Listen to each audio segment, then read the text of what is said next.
So yeah. So okay. So we're talking about acknowledgement just now, right? Okay. So I acknowledged my dad. I was like, wow, that was really cool. So I started calling out all my past lover for the I haven't talked to for 20 years, and then apologizing, and then saying that things have changed and I'd like to be friends and hook up. And I do that for 1.5 years of acknowledging all the people that I've been lost touch with. And every time I acknowledge someone and I call him or her up, right, I got a little bit piece of me back. Up to a point, then last year, 2008, well, I had a lot of practice already about acknowledgement. Then a friend of mine suddenly put on Facebook that, hey, you know what, Lee Kuan Yew is not getting any younger and nobody is acknowledging him.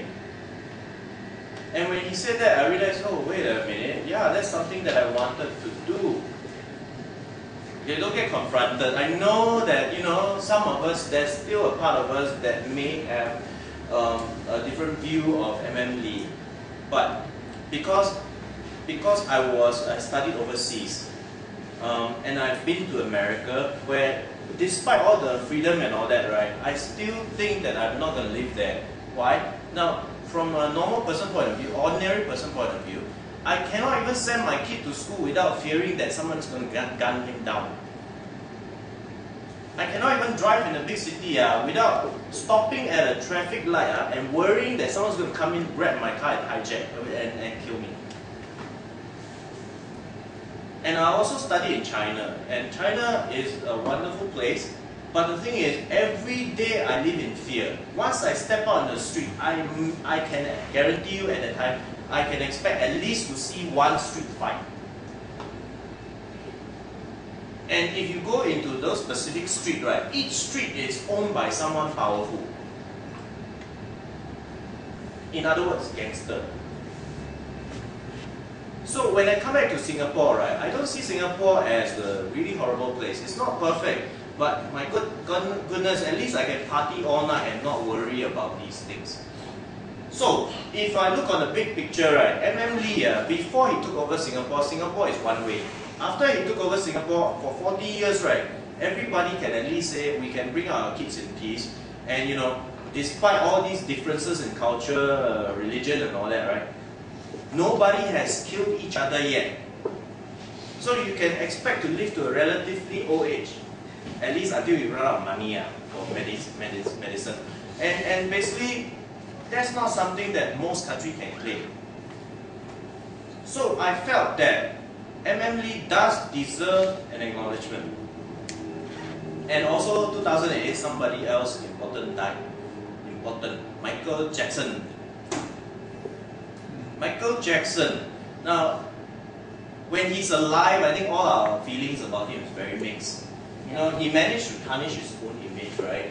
I mean, with all the plastic surgery nose job If we look back, right, you must remember, Michael Jackson was the first black man that says that I can sing any song and I can be the king of pop.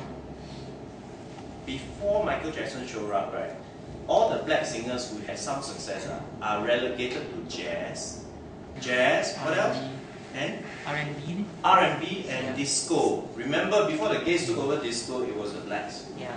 Nothing that's considered mainstream and nothing that's considered serious. But Michael Jackson, with his talent, when he stepped into the scene, suddenly an Asian kid like me can say, I want to buy Michael Jackson album and I want to listen to nothing else. So his contribution is huge in the black community. It's like Obama becoming a president. And yet, when he was alive, we talk more about his skin and his nose. So when he died, then in the news press, everyone's crying and they're very upset, and suddenly everyone started to acknowledge him. So to me, that was a bit of a problem. It's a bit too late. He's not here to receive your thanks. So that actually prompted me to want to thank Lee, acknowledge him, because when I acknowledged my father, and that got me closer to my family, I felt that that is a piece of heaven for me. By acknowledging someone who is representing Singapore in a big way. I'm actually trying to get close to the country that I was born in. And I felt I need to do that. So me and my friend, we go about it, we got, okay, we're going to take an ad out on the Straits Times. So, but when we go and call Straits Times and we found out the rate of taking out a quarter page ad, I said, okay, not going to happen. But by then I decided that's not going to stop me. I will do what I can. So I wrote a little bit of an article acknowledging him, and then I put it up on my blog, sent the link to all my friends. Then a few weeks later, right? You got the ad. Is that? Oh yeah. So you got the handout, right? So one thing lead to another, and NTUC editor saw it and then asked to reprint it on her magazine. And then a few weeks later, I woke up. Han says, "Hey, you're in the papers."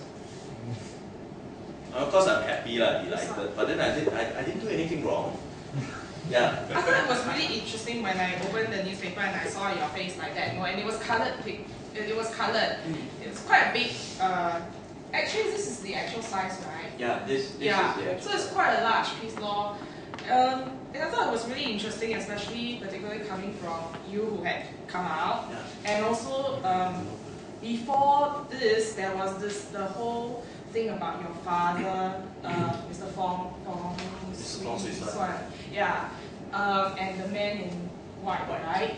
There was a lot of publicity about it. So and Otto was interviewed by the newspaper, and in the interview he said, "I made it a point not to let people know that I'm Fong Suan's son. I didn't want to have them treat me differently, and I didn't want my future to be affected," said Otto Fong, 41. The young guy, you don't want them to treat you differently, and you didn't want my future to be affected. That I think is a reflection of also, sometimes I ask myself, as a openly gay man, can I draw comics for kids? So it's kind of like, step a few years back, when I was growing up, right, as the son of Fong Suan, how can I get anywhere? For the really young people, you need to know the background. Please read this so that you have some kind of form of daring. Okay, so essentially my dad was the main opposition that was put in jail before the first Singapore election, which brought PAP into power. So my dad was in jail for 6 years, and for many more years later, he wasn't allowed into Singapore. So my mom had to take care of the family while he was in jail. By then my sister was born, and we decided we moved to KL. And KL was having racial riots at that time, and I almost died because when I was born I started having fever, and because of the racial riot there was a curfew.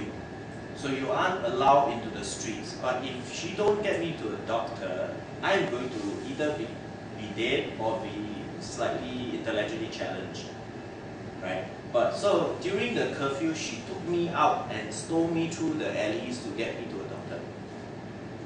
That was just and then even after that, right, we decided to move back to JB because my mom wants a Singaporean education for me.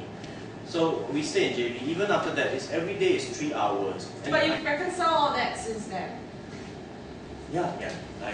The person, I thought that if I hold on to all that anger, right, I would actually get back at my dad or get back at the establishment. The truth is, all that anger is just useless, and the only person that is really hurting is myself. So it benefits me to let go. It benefits me to get close, to see the other point of view. And that the truth is, for 40 years, my dad brought me up through thick and thin, through my sexuality, through all my craziness, and got me to where I am here. Same thing for Singapore. I may be crazy, I may be irresponsible, I may, say all those bad things about Singapore, but the thing is, I'm still allowed to live my life here. So I have to acknowledge that.